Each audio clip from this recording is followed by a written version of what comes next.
Hey guys, Keith again with Bulletproof RC. This is my TFL Racing Bronco kit. Just want to show you guys an update.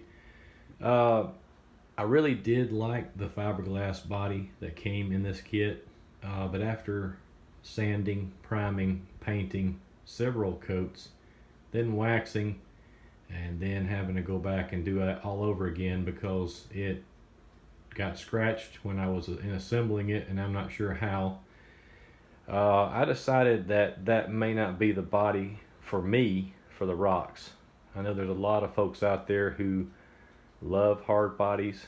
I'm not sure why they don't mold hard bodies in gray or even silver. That way when you get scratches it looks real. I don't know why they use white. I know why they used white on fiberglass because that's what color it is, but in the ABS world, why in the world would you use white? But anyway, that's just opinion of mine. You get a big scratch down the side of it and it's white underneath, it's not going to look very real. But anyway, pet peeve aside, went over to Proline, picked up a Lexan shell, and it was a gamble, but it's the 73 Bronco Body by Proline. And of course it did have a full top on it, and the top does not fit this cage, guys. You got to cut it out. But this is the part number, and it was a wonderful fit. Very happy with it. Was able to reuse the Shapeways front grille just by cutting out the headlight section and bolting that in there.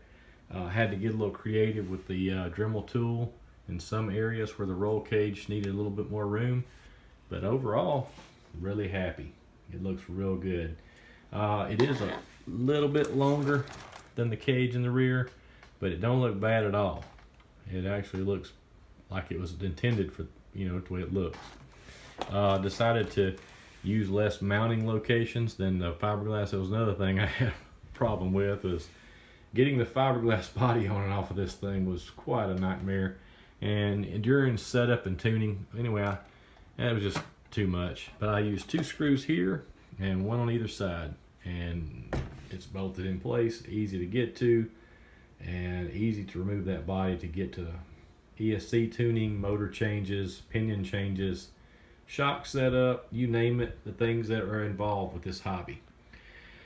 So that being said, I'm also going to install the axial fender flare set that comes in black.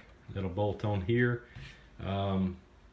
Looked on YouTube, found a couple of videos of people running this body, and they had fender flares. So I asked the question, hey, who makes these? And they're just stock SCX10 axial fender flares. They bolt right on here. Got those on order. As soon as they come in, I'll bolt these on in the rear. I've got a bumper on order.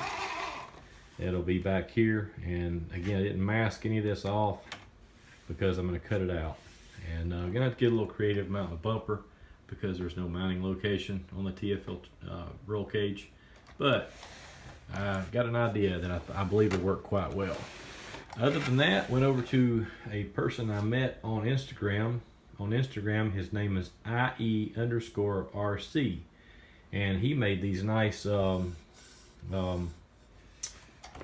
sliders for me. These are stainless steel, and they are powder coated. They're very thick. They bolt up to an SCX10 style skid in the middle.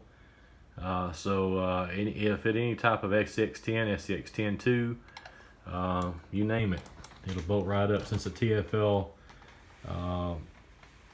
basically the axles and the center skid plate is based off the SCX10 because that's their hop-up parts for an SCX10. It bolts right up. So wonderful sliders.